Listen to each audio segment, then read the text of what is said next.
संस्कृति ओडिया को आपण समस्त स्वागत। जुलाई 2026 आमे यार आज आम विश्लेषण करवा ता पूर्व आमको किसी जिनस आमे समस्ते जानिबा दरकार। बहुत इम्पोर्टाट होची जो पुष्य नक्षत्र रे आपणकर देवगुरु बृहस्पति जून 18 तारिख रे जो तांकर गोचरटी आरंभ करिवे ताहा जोटा कहते प्रथम फेज रे रहिबो और सेटा आम जुलाई की बहु भाव रे तार आमर आउटकम आम देखा पाई परिबा। सेटा होची एक शुभर समय मु कहि परिबी आपण समस्त सब लग्न सब राशि मानक पई। तापरे मु कहबी आपणकर जो मंगल अछंती सी आपणकर रहिबे आपणकर वृष रे रहिबे पूरा मास सारा रहिबे आपणकर सूर्य जे कि आपणकर 16 तारिख रे आपणकर कर्कट को गोचर करिवे देवगुरु बृहस्पति सहित तांकर ए जो काइंड ऑफ कंजंक्शन बोली जो आमे कहूचु ता भी रहिबो। बहुत भल शुभर समय एई कर्कट आ सेमिति आग परीक्षा कर्कट रहिबो नै अक्टोबर मास जाके कारण ए जगह देवगुरु बृहस्पति गोचर होउची।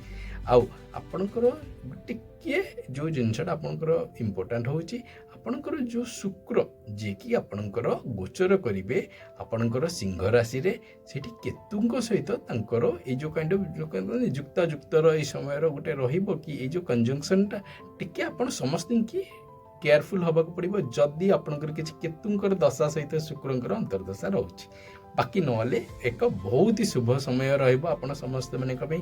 राहु आउ केतु तांकर सेम टू सेम आपणकर कुंभ रे आउ आपणकर सिंह रे कि गोचरटी करिवे। बाकी रहिला आपणकर शनि जे कि तांकर मीन राशि रे गोचर करिवे मास सारा पूरा आउ तांकर प्रभाव भी रहिबो कारण तांकर वक्रगति आरंभ हबो। बुध 7 जुलाई रु 23 जुलाई जेंके आपणकर से आपणकर मिथुन रे कि आपणकर वक्रगति रहिबो आ तापी हमर वीडियोस भी अछि शनि परीक्षा जेमती हमर ये अछि ए सब किछि जिनस आपनको देखिया को पड़िबो। बाकी मु कहिबी बाकी सब क्षेत्र रे मो हिसाब रे आपणकर ए जो जुलाई मासटी रहिबो सब लग्न और राशि मानक पे केते फलप्रद रहिबो ता आमे आज में देखिया। सब नुआ दर्शक बंधु पाखे मोर या विनती आपन को यही चैनल कंटेंट जदि भल लगुच लाइक शेयर आउ सब्सक्राइब करने। धनु राशि धनु लग्न आपण मानक पई बोली आपणकर जो कहते लग्नपति ताहा अष्टम रे आपणक पई बोली जो कहते बहुत ही कारक भाव रे आपणकर सूर्य भी अटंती ताहा भी आपणकर अष्टम भाव रे चलुचंती। या भी मु कहबी आपणकर नवम भाव रे आपणकर शुक्र जो गोचर करिवे तो ताहा भी केतुंक सहित रहिबे। टिके ए समय होची एमितिया धनु राशि और धनु लग्न मानक पई बोली आपणकर सेमिति मु हिसाब रे कहबी आपणकर जो जगह रे काम करूचंती वर्क स्पेस हला एम्प्लॉयमेंट फ्रंट रे हला जति किछि गोटे नुवा जॉब खोजुचंती आपनको नुवा जॉब मिलिबो। एटा होची गोटे जिंस आपण देखि परिबे गोटे नुवा जॉब मिलि परिबो। किंतु जति आपणकर कर्म क्षेत्र रे अछंती ए समय रे बेसी को जिंस को नै कि अजता प्रयत्न करवा नहीं कारण ये समयटा सेमिता ही रहिबो। ठीक अछि तो मु कहबी आपन को ए जो समय को टिके काटिबार अछि आउ या ठारू आम समय ही सबुठु आम पे बलवान तो ताहा ही आमे भाबी परिबा। तो किछि किछि समय सेमिता थाए हमको ए समय रे हमको टिके जो कहते टिके लो प्रोफाइल मेंटेन करिकि चलिबार अछि धनु राशि और धनु लग्न मानक पई बोली आउ आपनकर सेमिति भी बुद्धंकर भी वक्रगति रहिबो। तो तेणु सबु एंगल रे कहया गले आपन को ए समय को इम्पोर्टेंस दबार अछि।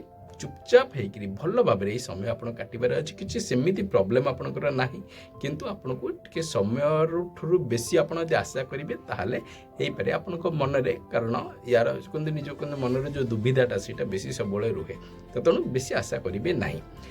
हेल्थ पॉइंट ऑफ व्यू रू बहुत भल समय किसी असुविधा नहीं।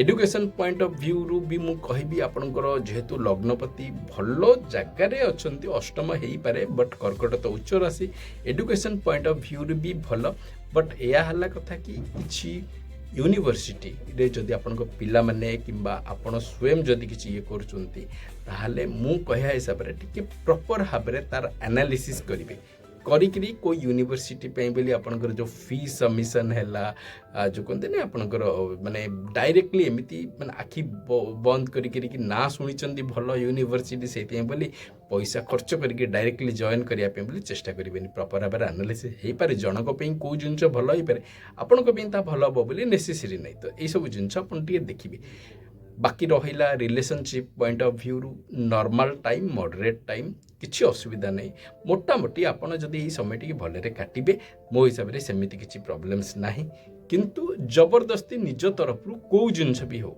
आपण रिलेशनशिप फ्रंट रे हो आपणकर कैरियर फ्रंट रे हो आपन एजुकेशन पर निज तरफ बेसी माने कहते जबरदस्ती बेसी पुश करने बोली चेष्टा करंतु नहीं कारण टाइम ही टिके लिनियर अच्छे से आमको टे काटिया अच्छे भगवान आपणकर मंगलमय करते ये समय